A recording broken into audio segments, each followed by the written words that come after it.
자, 안녕하세요. 우리 취준생 여러분. 자, 오늘은 여러분과 자소서 쓰는 이야기를 좀 해보려고 하는데요.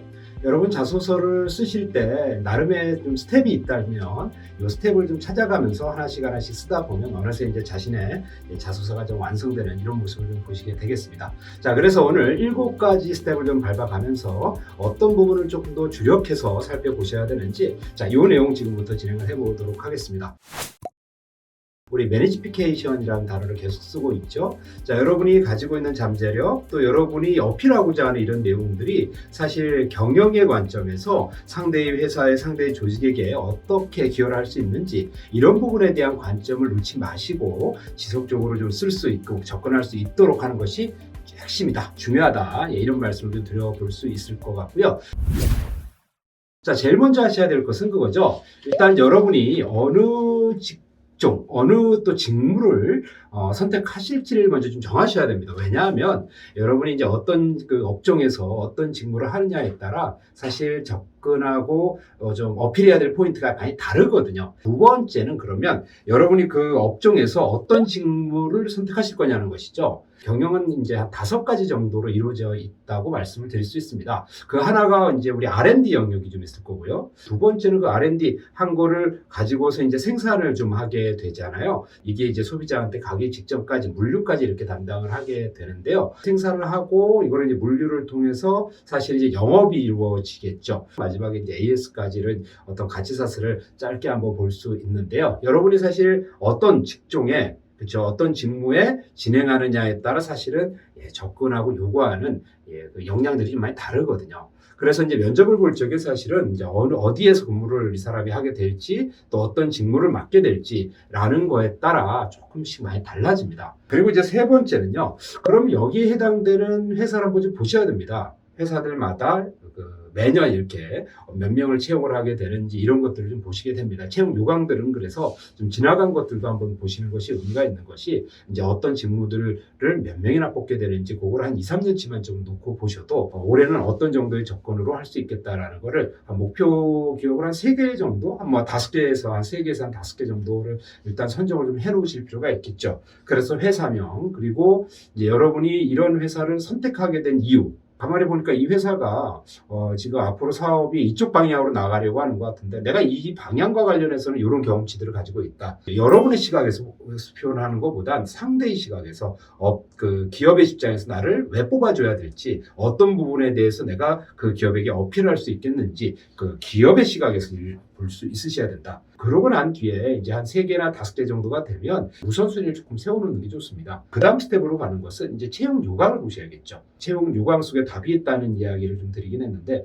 채용 요강을 좀 꼼꼼히 살펴보셔야 됩니다. 그리고 채용 요강에 나온 내용을 완벽히 이해를 하셔야 됩니다. 그래서 여기서는 어떤 직무를 뽑고 몇 명이나 뽑고 그게 이제 얼마나 인원이 늘은 건지 줄은 건지, 이제 회사가 지금 어떤 상황으로 있는 건지를 한번 보시는 건 의미가 좀 있지 않을까. 그러고 나서 보셔야 될 게 이제 취업 그 분야에서 주로 그 하게 되는 업무들을 한번 좀 보셔야 됩니다. 그 회사에서 실제로 하는 일들을 한번 좀 살펴보시기 바랍니다. 실제로 있던 이 회사는 어떤 고객을 대상으로 어떤 업무를 하게 되고, 그 업무를 하면서 어떤 이슈들이 생기게 되고, 직원들은 이제 어떤 부분들에서 그 자기들의 시간의 상당 부분을 쓰게 되는지, 이런 것들을 한번 조금 스터디를 해보실 필요가 있겠고요. 자소서를 쓰고 이제 면접을 보실 때도 그 지향성과 그 상황에 맞춰서 나를 표현할 수 있더라는 겁니다. 그리고 이제 몇 명을 채용하느냐는 겁니다. 그리고 이제 여기에 들어가는 기본적인 자격 요건들 좀 쓰시는 건 의미가 있습니다. 뭐 자격증도 좋기, 그 중에 뭐 하나 있기는 하겠지만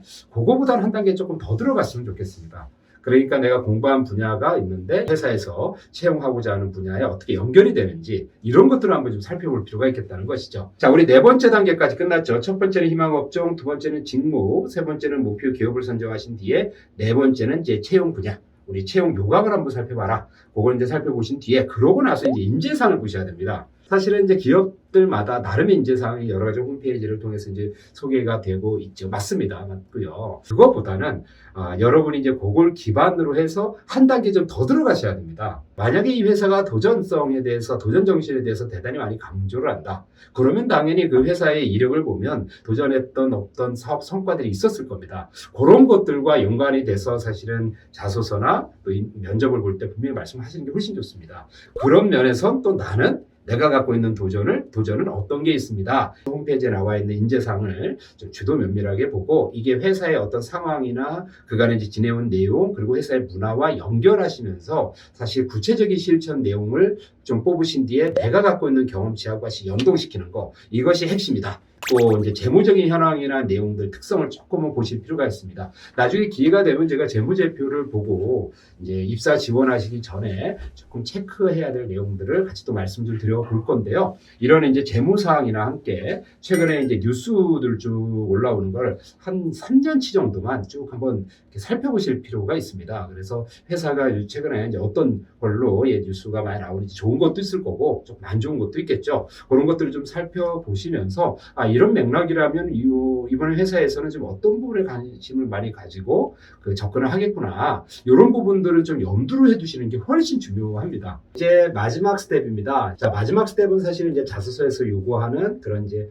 내용들이 좀 제목들이 좀 나오죠. 제일 먼저 가장 많이 물어보는 게 이제 성장 배경, 성장 과정도 좀 물어볼 거고요. 그리고 여러분이 이제 학교 생활도 많이 보시게 될 거고, 또 이제 여러분이 가지고 있는 이제 학교 성격은 무엇인지 성격도 좀 보시게 될 거고, 그리고 여러분이 지원 동기와 입사 포부까지 보통 이제 5가지가 가장 기본적인 거잖아요. 앞에서 쭉 스크린 하시면서 나왔었던 어떤 그 키워드들 이 곳곳에 표현되는 모습으로 내가 가진 것과 함께 결합돼서 이렇게 표현하시는 게 가장 핵심입니다.